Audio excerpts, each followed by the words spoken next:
فيديو النهارده هنتكلم عن المضادات الحيويه وايه هو اقوى واحسن مضاد حيوي ممكن استخدمه، وكمان هنعرف امتى استخدم المضادات الحيويه دي، وهل فعلا كل الناس ممكن تاخد مضادات حيويه عشان تعالج الم الاسنان ولا ناس معينه بس هي اللي بتاخد المضادات الحيويه دي.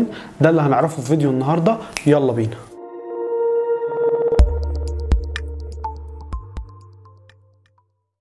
السلام عليكم، معكم دكتور مصطفى هيكل. في ناس اول ما بتحس بألم في اسنانها او مشكله في اسنانها بتبتدي تاخد مسكنات ومعاها مضادات حيويه، ومش بس كده، ده هي بتفضل مستمره على المسكنات دي فتره طويله جدا، وكل ما يحصل لهم مشكله في اسنانهم ياخدوا برضو مضادات حيويه. في الحقيقه كتر المضادات الحيويه دي بتضر الجسم، فاحنا كدكاتره مش بننصح دايما بالمضادات الحيويه الا في حالات معينه فقط. فعلا الحالات دي بتستدعي انها تاخد مضادات حيويه. طيب قبل ما نقول على المضادات الحيويه وامتى تاخد المضادات الحيويه، ما تنساش اللايك والسبسكرايب والشير عشان كل الناس تشوف الفيديو. طيب المهم بقى، ايه هي احسن واقوى المضادات الحيويه وامتى استخدمها؟ اول حاجه بنستخدم المضادات الحيويه دي مع الناس اللي هم عندهم خراج في الاسنان.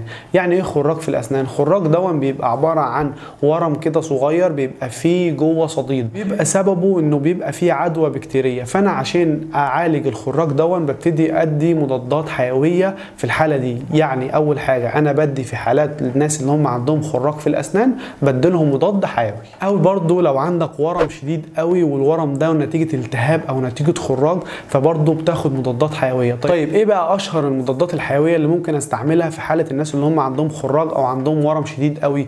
زي الهايبيوتيك والاوجمانتين والميجا موكس، دول يعتبروا من اشهر الحاجات اللي بنكتبها من المضادات الحيويه للناس اللي عندهم المشكله دي. تاخد حبايه كل 12 ساعه. تاني سبب من الاسباب اللي بتخلينا ناخد مضادات حيويه هو وجود التهاب، ومش اي التهاب، لازم الالتهاب ده يكون شديد قوي عشان اضطر ان انا اخد مضادات حيويه. طيب زي ايه بقى المضاد الحيوي اللي انا باخده في حاله الالتهاب الشديد ده؟ زي الالفانتيرن.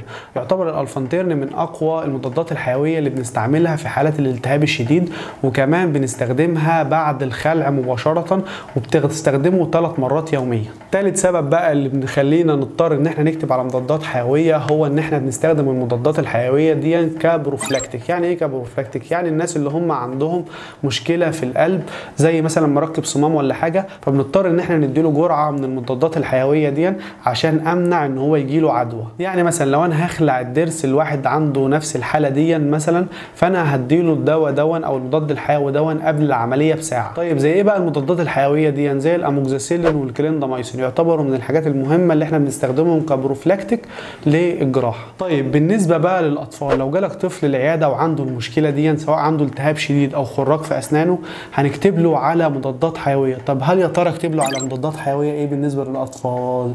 زي الهايبيوتيك 450 مللي جرام، وده شراب بيتاخد كل 12 ساعه. طيب لو جات لك بقى العياده ست حامل ومحتاجه تاخد مضاد حيوي نتيجه الاسباب اللي عندها، سواء عندها خراج او عندها التهاب شديد جدا، فانا في الحاله دي هضطر ان انا اكتب لها على حاجه اسمها فلاموكس. الفلاموكس ده 500 مللي جرام بيتاخد كل 8 ساعات. او هديها برضو كليندام اللي هو 300 مللي جرام برضو كل 8 ساعات، ده برضو مفيد للستات الحامل. طيب نيجي بقى للناس اللي هم عندهم امراض كبد وكلى وعندهم نفس المشاكل اللي قلنا عليها دي، فبنضطر ان احنا نكتب لهم برضو على مضادات حيويه زي ايه؟ زي الاموكسيل 500 مللي جرام، وده بيتاخد كل 8 ساعات. طيب بالنسبه بقى للناس اللي هم عندهم مشاكل او اضطرابات في الهضم او المعده، بنكتب لهم برضو على مضادات حيويه زي الفلوموكس 500 مللي جرام، وده بيتاخد حقنه وريد او عضل وبتتاخد كل 12 ساعه. هناخد بقى المضادات الحيويه دي في الحالات اللي انا قلت عليها فقط، وتكون تحت اشراف الطبيب، وهتاخد كمان معاها مسكن لو في الم ولا حاجه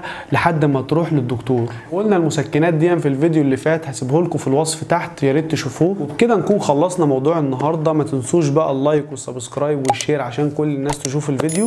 اتمنى لكم صحه كويسه. سلام.